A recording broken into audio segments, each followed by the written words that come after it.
Random Job Vlog.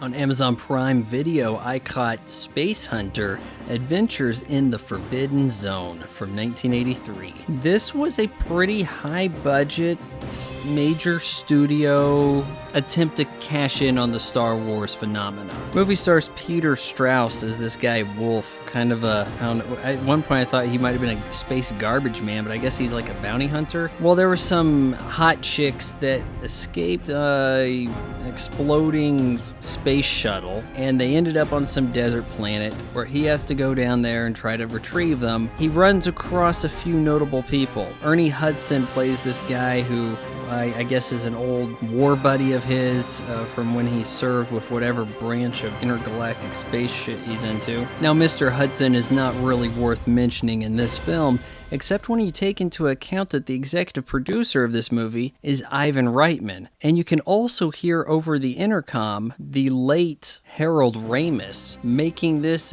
a precursor to their teaming up in Ghostbusters. Additionally, Wolf crosses paths with Nikki, played by Molly Ringwald, in her feature film debut as a runaway teenager with some tracking ability who may be able to help rescue these babes from none other than Michael Ironside, who I didn't really recognize the voice of. This guy has a very distinct voice, and they try to cover it up and have him do some kind of thing. His character Overdog is outlandish. I have no idea what his whole thing is. He kidnaps chicks to sexually assault.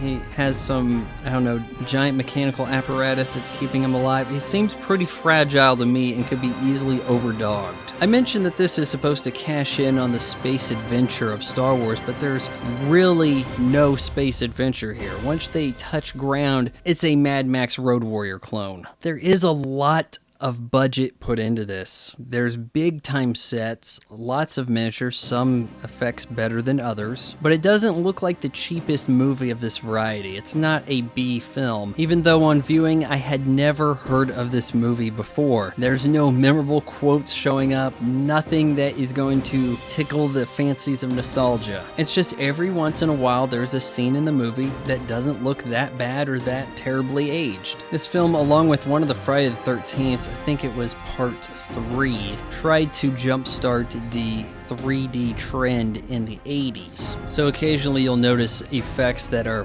poking at you, right? And it's a little awkward nowadays. And in truth, the movie barely broke even. I give Spacehunter, Adventures in the Forbidden Zone 2 out of 4 stars.